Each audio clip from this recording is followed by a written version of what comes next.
that's what's happened here. You showed these people how to play that other game. And that's the sad part of it for me, and I'm only speaking for me because the men and women here deserve better than that. The ones that you'll always see when the police try to do something productive, you'll see the news will go and talk to these idiots. I don't know why. They have them on speed dial. Hey, let's talk to so-and-so from Act 4SA, and get their input. They don't know. It makes for good TV. It makes for good TV. That's really the whole thing. But they don't know. They give their opinion about something they don't know anything about. And the next thing you know, you have a police department that is more responsive than proactive. And so crime now is taking a backseat, and it really is I just got to get through the day, because if I do anything else and it winds up getting the news or complaints are done, or it creates a little gray area. And in this business, if you're working, there's always going to create some gray area, right? And then they wind up having to go through this disciplinary process, having to go through the stress. No one's really backing them up, so it's easier not to do it. And I'm not saying that the cops out there aren't doing it. There's still a lot of them that are doing it because they just have it in here. But it gets tougher and tougher to do it when you work for people that just don't see you as someone that really matters.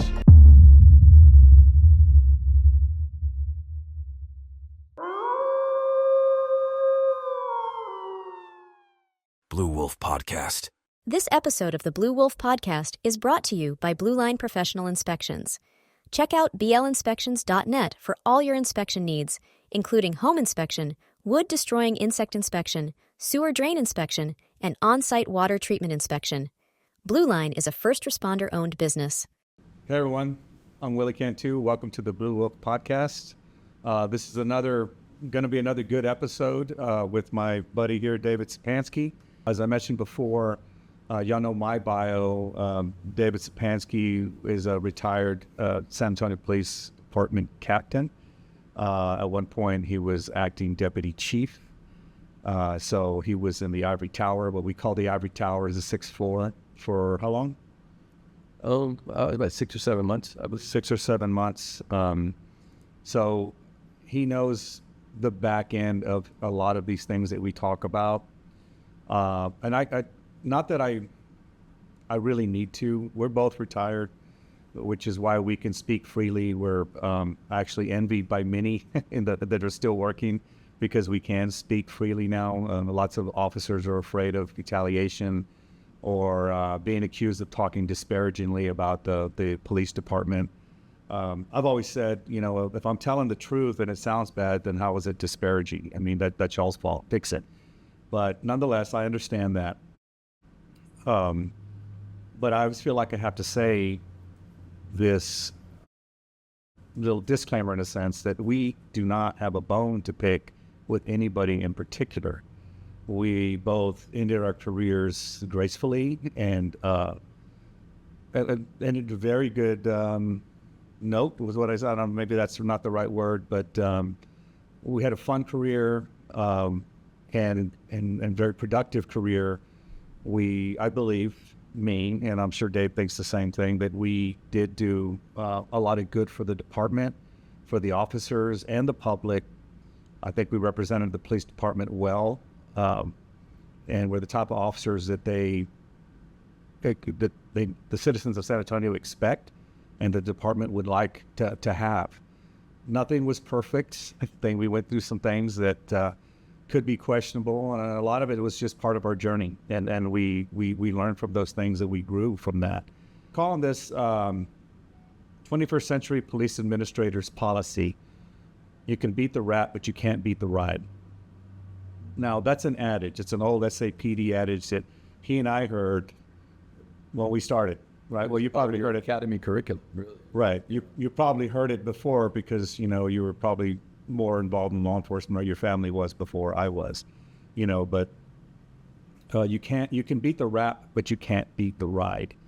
And the way, just to explain for those that may not know it, and I don't know if some of the young police officers even know that anymore, because they can get in deep trouble for even applying this, but I'm going to try to explain it as best as I can. And what it relates to is like when you had a suspect involved in some sort of criminality or suspected criminality, and it's kind of gray. You're in a gray area, but this person is a a criminal that probably should not be on the streets. Their history shows that they're always involved in something bad. You just can't leave them without being watched. And sometimes they get mouthy with us, and you have a charge that you can book them on, arrest them and book them on, but you kind of have a feeling that it's going to get dismissed later down the road. But you arrest them anyway. You handcuff them, you search them, you put them in the patrol car, you drive them down to the police, to the magistrate's office or detention, and then they go through the booking process.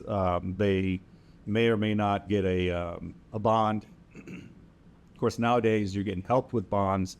There's a certain group of people that prefer you don't get a bond, and they even have a bank where they're collecting from these donors to pay off people's bonds. But we didn't have that back in the day when we went through it. But then only to, either it gets dismissed right then and there at the magistrate's office, or down the road when they go through litigation. It's something that we had a feeling for. Now, that's the rap that they beat, but they didn't beat the experience in the ride. Not to mention, we also took them off the streets for, I don't know, that used to be 3 days or so, maybe long long to solve the problem. Long enough, yeah. Problem causing arrests. I mean, it was so using your abilities to solve the problem, even if the district attorney or the magistrates would eventually drop the charge. It wasn't just randomly picking up people and taking them. It was solving the problem because you have probable cause for an arrest that may or may not be done, go through the judicial process for the prosecution, right? Right. Yeah. It just depends. There's a lot of levels that can get dropped on or dismissed, the charges dropped and dismissed that we've seen. But it used to be just more prevalent with us back the day. And when he and I were talking about this title, it was almost like a thing of the past when you did mention it. Like, oh, okay, that's one of those things we used to use. We always like to get nostalgic and have that good feeling and all. But the one thing where we see and what we're going to talk about, we're not going to talk about that process. We're going to talk about what we're seeing within our own ranks of the San Antonio Police Department, or what we saw. And we're still seeing it because we're hearing from people that we won't mention. And ever, they can pull my toenails off, and I would not mention who I hear these things from, but they trust us enough to give us this information, and I trust them enough that it's true, because there's no reason for them to lie to us. Not to mention, I've worked with some of these people for years, are known of them, and they've had a good work ethic. But this, you may beat the rap, but not the ride, is occurring within our own SAPD ranks, the upper administration, and sometimes in the lower levels, on the street, from sergeants and lieutenants and captains within the units or the substations or wherever you may work, where what we're seeing is, and this is all administrative policy violations, where they're I use the word hemming them up. That's kind of like my word. That they're getting these officers on these little policy violations, and getting them in trouble. They go through the process. They have to go through a process called Blue Team, and then it gets investigated. It goes internal affairs, and then the administrators through there investigate it, and then you may or may not go and have to give an interview or whatever. But they know it's going to get you in trouble, and might even put you on administrative leave, administrative duty, where, if you're a patrolman or a detective and you're used to being out on the streets and moving around, you're sitting at a desk doing paperwork or answering, dispatching, what do they call it? Expediting calls. How do I not know that? Because I've been there before. Yeah. Maybe it's my mind, my mechanism to say, try to forget it, and not have nightmares about it. But yeah, expediting calls, which sucks. If you're an officer that you're used to beating the streets and handling people, and you want to be out there, thinking you're making a difference, and you get sat for sometimes a year, sometimes longer, right? Sure. Much less, just a few months. That's horrible. and especially if they pull you out of your unit and send you somewhere else. Because sometimes they've been able to stay within their unit, at least around their coworkers. That helps them, because then they can help them with paperwork or some process. But when you get taken out to be put on administrative duty and you move completely away from your friends to some other group or entity, not that they're bad people, but they're not your people necessarily, not your circle. And it's hard. It's really hard on your psyche. Could be depressing. Yeah, go ahead. I just thought, when we were talking, I thought it was really, really important to talk about this, because there are officers that absolutely deserve to be disciplined, right? We've agreed, talked about that before. That's not an issue. But it's when the politics of it start to weigh in and the objectivity of it starts to go away. And the administration now has kind of adopted a way, if anything kind of becomes a newsworthy event or anything else of that nature, then they want to wash their hands of it. So they take quick action on the officer without really a thorough investigation, so that they can go back to the media and the public and say, hey, we suspended this officer, or we've moved this officer, or in some cases we fired this officer, without a real due process. So we'll talk about some of those cases. And, all of the officers really are expecting is the same thing everybody else expects, due process, go through the investigative process. Because what Willie was talking about, in the police department, we have a formal and an informal. And so the blue teams, the informal can be handled by the chain of command, but formal complaints all have to go to internal affairs. But the chief of police has oversight on all of it. And we're starting to see more of that, and have seen more of that for 3, 4, 5, maybe even 6 years now, to where they've kind of figured out, we don't have to stand behind the officers and wait for this thing to adjudicate. We'll just throw them under the bus, for lack of a better term, throw our hands up, go tell everybody we don't condone this kind of thing. The officer gets his job back, or the case gets dismissed on the criminal level, and nobody really comes out and exonerates the officers publicly. And that's the part that's frustrating. Even when they're exonerated. Even when they're exonerated. Yeah. And that's why we have you here. That you're like the general manual, the instruction manual of what we're talking about here. So in relation and bouncing off what you just said, basically they're using this discipline as a political tool. 100%. Yeah, they figured out they figured out a lot of little clip notes to this thing, and we're going to get into some of that. I don't know about put the cart before the horse, but they understand the difference between informal discipline and discipline, suspension and written reprimands and written counselings. Those have to be reported to the, through the internal affairs process, and then go through the Civil Service Commission, and then that becomes public. But these never become public, and they figured out that news cycles are very short. Even when the waters get super hot 3 days later, something else comes up. They're very savvy in that world about how to, kind of latently handle their business and just kind of keep on going, because at some point we're going to talk about what their, in my opinion, and I stand behind this 100%, what their main management tools are and the way they execute that management. And I'll say it now, the first one is 100% self-preservation. That's the most tantamount thing for William McManus and his core people, is to maintain their positions and maintain their job. That's the only thing that really matters to them. The people and the officers come way down the line. And I'm before I forget, because you had mentioned something earlier, but here it comes full circle back. Self-preservation, saving their own ass, is what it is. Not to mention that, to me, that's very cowardly.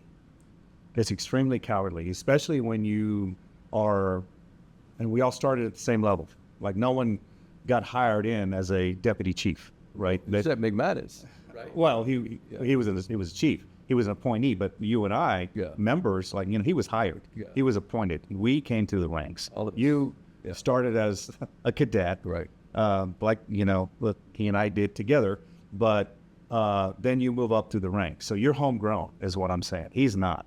Yeah. And I'm not saying that's a bad thing, because lots of departments do that, but we all come on this department, at least I think, in my circle, that we come on to make a difference. Come on to fight crime. Being a police officer and chasing and arresting bad guys is a lot of fun. And it's also something that it gets your adrenaline going. It makes you feel really tough in a sense, to include the women. The women do that too. But then here you get into this administrative role, and this is me. I'm not speaking for you. I'm speaking for me. That you get into this administrative role and you forget where you came from. You forget the things that you did on the ground, and nothing's ever perfect. It's always a gray area. If you didn't work in the gray, you weren't a good cop. If you were black and white, you know, I didn't want to work around. Sorry, I can't. Why are you laughing? I can't help but smile because as you're saying this, you know, and I'm assuming that if whoever's watching, 1, 2, 200, 2,000, whatever, you know, you have to acknowledge that what he's talking about is 100% true, but not everybody on the police department has that same mindset. There are people that come on the police department simply because it pays well. That's an honest to God statement. Well, that's why I got honored. That's why I applied. Yeah. And, you know, and some people come in there and figure out the path of least resistance, right? At some point, you got to figure out it's about you or about the work, right? And most of us, it was about the work. If you start talking about it's about you, then you start ingratiating your way into these different circles and starting to end around places, never get any real skills, never learn any job, any technical competencies. And then all of a sudden, you're kind of safe spaced all the way up, and then you wind yourself at the executive levels, and then you don't know anything. No. And that's kind of where we're at, you know, unfortunately, you know. And that in of itself is a whole nother podcast. They're all other podcasts. That podcast, yeah, that process in and of itself is a whole nother podcast. But it's important for you to mention that within this. But I just consider it complete cowardice. And the correlation I was trying to make is that we're supposed to help people. We're supposed to, you know, we're public safety. We're trying to keep the public safe so they can live freely and enjoy their lives without any kind of fear of harm to themselves or their family. Yet the officers are getting, because of this self-preservation cowardly mode, they're getting disciplined for little ridiculous things. And some, maybe they did need a slap on the hand in the form of probably the smallest form of discipline, but a lot of it is, you know, they're killing flies with an elephant gun, you know, that we've seen before too, and that could be a whole nother example, and we know those examples. So if you're one of those people, because here's the one, and I'll back up. I do know of a lot of really good supervisors that he and I have talked about and we love. They were so good, all the way up to chief, you know, and a deputy chief that treated people fairly. And now sometimes being treated unfair, it depends on who's talking, because there's some that are just always getting in trouble and they wonder why the department's messing with them. Well, it's because you keep fucking up. Right. Right. You keep fucking up and expecting a slap on the hand all the time. We get that. But wouldn't you agree that anybody really wants, right, in any industry, including the policing industry, is that you want a continuity, like you want everyone to be treated the same, you know, and that's important. In the police department here in San Antonio, not everybody's treated the same. And I think that's where the culture starts to get toxic, and then it continues to get toxic, and it gets more toxic, and the next thing you know, you have a police department that is more responsive than proactive. And so crime now is taking a backseat, and it really is I just got to get through the day, because if I do anything else and it winds up getting the news or complaints are done, or, you know, it creates a little gray area. And, you know, in this business, if you're working, there's always going to create some gray area, right? And then they wind up having to go through this disciplinary process, having to go through the stress. No one's really backing them up. So it's easier not to do it. And I'm not saying that the cops out there aren't doing it. There's still a lot of them that are doing it because they just have it in here. But it gets tougher and tougher to do it when you work for people that just don't see you as someone that really matters. You're just a means to an end, right? Yeah. No, definitely. And I believe that the chief, granted, this chief of SAPD is still Willie McManus. I don't have a bone to pick with him. He's treated me fairly. I think I mentioned this before. And, but I've heard, you know, all kinds of stories and things like that. I'm not trying to make a defense for him, but I do understand what is driving this now. Because it's been going on since you and I came on, but not as prevalent as it is today, right? And when we talked about it being used as a political weapon, it's because the politics that are behind, that are forcing his hand to do this. We have a very liberal city government. The city council is mostly liberal. And even worse than that, some of them are activists, which is bad. Our city managers are liberal, especially the one in charge of public safety, Maria Villagomez. I hope she hears this. and maybe one day approach. I've never run into her, in person. Hey, invite her on. Yeah, I can care less, but I've seen the results of her work, and they're not good. But what's happening in this situation, what we're talking about, and why they're using it as a political tool, and what you're saying, self-preservation, when they wash their hands of an officer, if it gets to the point where they just fire them, charge them, charge them with a crime, and then because they got charged, they have to fire them. They've washed their hands of this person, and what it does for them is now all the anti-police crybabies, because our city government listens to them, are Act 4 SA idiots. They used to be defund SAPD or something. I forget what their name was. POBI Proposition B. Yeah, the ones that pull. They're the same group. Yeah. They're the same group. The ones that you'll always see when the police try to do something productive, you'll see the news will go and talk to these idiots. I don't know why. They have them on speed dial. Hey, let's talk to so-and-so from Act 4 SA, and get their input. They don't know shit. It makes for good TV. It makes for good TV. That's really the whole thing. But they don't know shit. They give their opinion about something they don't know anything about. But they're really afraid of them because those people, they're what we call crying, could end up in a protest. And now San Antonio, we had protests, but they weren't as bad as anywhere else around the country, right? No, and it never has been. Never has been. 5 championships. Oh, that too, yeah. And after the Floyd thing, that was the first time we really had that kind of, whatever it is. I mean, it was unrest, there was criminal mischief downtown, there were large groups of people. That stuff traditionally never happened in San Antonio. But I got to circle back because I know we get kind of... No, go ahead. Look, I don't have a bone to pick with William McManus either. Mike ended my career admirably in good standing, just like you did. Where I differ from you is I hold him 100% responsible for the culture of this department because it begins and ends with him. Sure. You can't throw up your hands and act like you weren't responsible, because the men and women of any organization will always take their pulse from the men and women in front of them. And if you play games with them and you show them a different way, that's the way they're going to go. And there's a great line, I lose it, right? But I'm telling you, there's a great line in this show called The Wire. It is way back when. Yeah, I've been told about that, and I never watched The Wire. Everyone should watch The Wire because it's a really good show. But and it had great advisors. And at one point, a guy's going to make sergeant, and the guy tells him, this lieutenant, he says, hey, man, in a couple of weeks, we're going to be out there with 11 or 12 people. And he goes, some of them are going to be good police. Some of them are going to be young, dumb, and trying to figure it out. And some of them are going to POS us, right? They've got their own agendas. But they're all going to be looking for you or to you for a cue. He goes, you show them loyalty.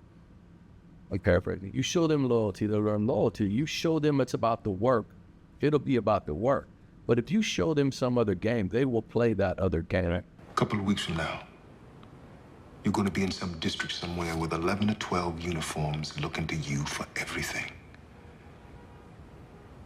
And some of them are going to be good police. Some of them are going to be young and stupid. A few are going to be pieces of shit. But all of them will take their cue from you. You show loyalty, they learn loyalty. You show them it's about the work, it'll be about the work. You show them some other kind of game, then that's the game they'll play. That's what's happened here. You showed these people how to play that other game. And that's the sad part of it for me. And I'm only speaking for me because the men and women here deserve better than that.